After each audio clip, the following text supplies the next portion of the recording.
Let me ask you something slightly uncomfortable. Have you ever considered that the things you believe in, you might exist not because they're true, but because they keep you standing? Not because they reflect reality, but because, without them, you might fall apart. Religion. Faith. God. Is it genuine truth, or is it the most sophisticated defense mechanism the human mind has ever constructed? And more importantly, could you be deceiving yourself right now, without even knowing it? Sigmund Freud asked this question nearly 100 years ago, in a book called The Future of an Illusion. And today, millions of people still cannot shake the answer. If you're watching this, you've probably asked yourself the same thing at least once. So take a breath. Because in the next 8 minutes, we're going to examine Freud's theory of religion, the psychology of belief, and, if you're willing, your own mind. Let's begin. The human mind cannot tolerate a vacuum. Uncertainty. Lack of control. The thought of death. These are the things the mind runs from most desperately, because they have no clean answers. And human beings cannot live indefinitely without answers. So the mind does something rather remarkable. It manufactures meaning. But here is the critical point: the mind doesn't always manufacture what is true. Sometimes it only manufactures what is bearable. In psychology, we call this a defense mechanism. The mind, in order to avoid confronting a threatening reality, softens it, distorts it, or rewrites it entirely. It denies. It rationalizes. It loads ordinary events with meaning they may not possess. Freud identified these patterns long before modern neuroscience caught up: denial, projection, rationalization, sublimation, and, most powerfully of all, illusion.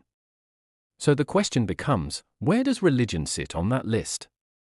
Think about it for a moment. When life spins out of control, people pray more. When uncertainty rises, faith deepens. Is that a coincidence, or is it the mind's self-preservation reflex at work? In The Future of an Illusion, Freud stated something that still provokes fury, over a century later. Religion is the universal neurosis of mankind. Why? Because religion simultaneously soothes our 3 most primal fears. First, the fear of death. There is a heaven. There is no ending, only transition. Second, suffering and helplessness. There is a plan. There is a purpose to pain. Third, loneliness. There is a God who sees you, loves you, and is always present. According to psychoanalytic theory, religion is, at its root, a search for a father figure. The protection we expected from our parents as children, we transfer it, as adults, onto God. Freud called this wish fulfillment. And in his framework, it isn't faith, it is the unconscious mind filling in what reality refuses to provide. The human being stands small and defenseless before the universe. So the mind creates something larger than itself, all-knowing, all-seeing, in total control. And that creation grants one thing above all else, a sense of safety. But we cannot ignore the question this raises. Is that safety real? Or is it an illusion born of need? As Freud himself put it, people hold fast to illusions because reality is too difficult to bear. And religion, in his view, may be history's most enduring and most successful illusion. Now we arrive at the most critical point. Let's say religion is, in part, a defense mechanism. Does that automatically make it harmful? No. Not every defense mechanism is destructive. Terror management theory, developed decades after Freud, actually demonstrates that religious belief helps people manage death anxiety in genuinely healthy ways. Faith provides community, moral structure, and a sense of hope that secular frameworks struggle to replicate. So yes, religion is a shield. But sometimes it is a shield that genuinely protects. And sometimes it is a prison that quietly cuts you off from reality. The human mind sometimes flees from the truth because the truth is not always survivable. Like a child hiding beneath the covers in the dark, except the blanket, in this case, is called belief. And somewhere along that path, without noticing, a person can transform into something quietly devastating, someone who has come to believe their own story. So I'll ask you directly, is knowing the truth more important, or is living bearably? If a belief keeps you standing, is questioning it actually the more honest path? Perhaps the question isn't whether religion is right or wrong. Perhaps the real question is this: does your belief make you stronger, or does it slowly disconnect you from reality? Because the most dangerous form of self-deception is the absolute conviction that you are not deceiving yourself. So here is an honest question. Just one. And answer it quietly, to yourself. In the past year, when you faced your greatest pain, what was the very first thing you did? Did you pray? Did you tell yourself everything happens for a reason? Or did you face the reality in front of you and look for a solution? If your first instinct was to retreat into belief, that may well be a defense mechanism. And there is nothing wrong with that. We all require protection sometimes.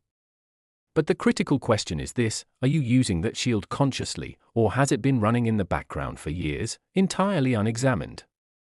And now, perhaps the most difficult question in this entire video. If you knew with absolute certainty that everything you believe in was false, would you carry on believing anyway? Most people's answer to that question is silence. Because the issue isn't simply belief.